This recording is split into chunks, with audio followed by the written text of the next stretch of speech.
call from the Rock Hall when they were just opening, and they said they wanted me to bid for that photography job. And I'm like, that's kind of strange. I mean, I was a good photographer, but I didn't think I would be in the running for that. But then, things are in divine order.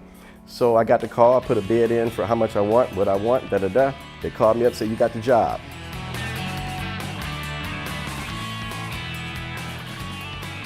Today, we actually attended the Neal Hamilton, interview. He came in and showed us what he did as an artist, how to become a better artist. He showed us part of his portfolio, what he did as an artist, how to get where he was, how to think more outside of the box.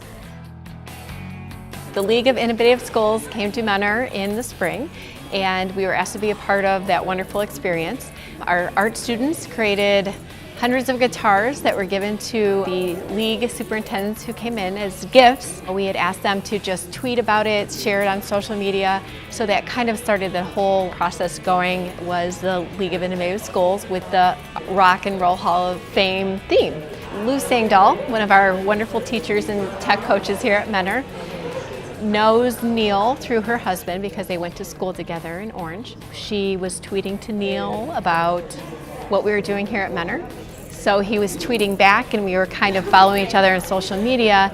My induction at the Orange High School alumni is actually the first thing that got me coming to Cleveland today in the first place.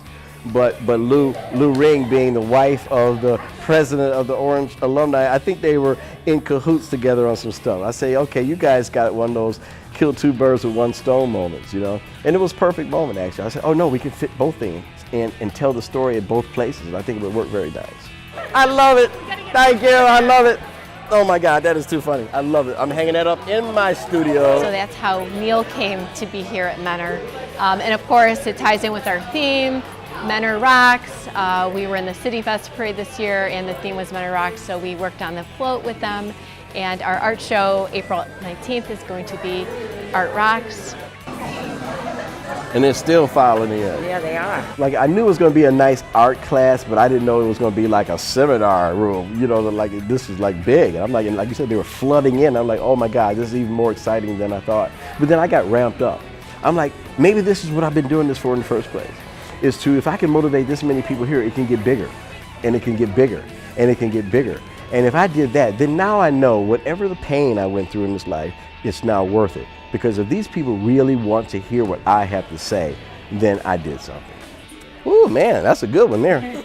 Because I have an answer for that too. I think they were just excited to have him come, kind of share his experience and his journey, because they are just starting their journeys. There's people out there who want to go into an art career but are really scared about it. Do you have any advice for them?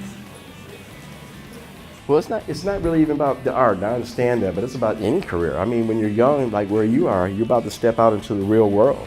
No matter what my story was, I'm just a piece of the story. And I gotta pass that baton to somebody. So when I talk to young people, it just makes me, I can't even describe what it does for me. Because when I'm probably gonna, elevate, what do they call it? I'll gravitate when I walk out of this room, because when you give back, that's the real winning formula. I like it. Yeah. It flows right, Yeah. the color is good, composition is good. My favorite part was the open discussion, and then also getting to sign the walls that we created and have an actual artist tell us that he loves our design. Just from a small Menor community too, having a real life artist tell us that he loves our work. When I see the looks in their eyes when I'm telling my story, I can tell I'm making a difference. So if one person in this room, which I know we got more than one, that will go home with something and they feel better about some things that probably were eating at them in a different way. And hopefully, like when I was young, you always run into that person that motivates you, that breaks you out of that, whatever you were stuck in. And I think we did pretty good today. I think we opened up the doors for some people. One of his stories that resonated with me was that, not being able to do art one day, and you just set it aside, don't do it, don't even look at it, don't touch it. If you can't do it, don't work on it, just let it be, because you're not gonna love what you're doing at the time. I'm not happy about this today, and I just don't do it. I just put it down and go do something else, okay? I just go to the park, take a walk through the park, do something else. Just go do something else, because you never let it get that bad. I think it's so inspiring, and Neal was so down to earth and just so creative, inspiring, and willing to share his experiences. I think it gives every artist that hope that it's not just a dream, that it actually can come true. So you said you met a lot of celebrities. Out of all the celebrities that you met, who is the nicest and who is the meanest?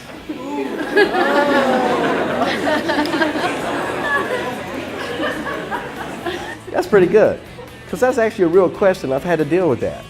So I hopefully said something today to let them know that, guess what, there are no rules. There is no, you're not being judged. You're not being, you know what I mean? This is not a competition.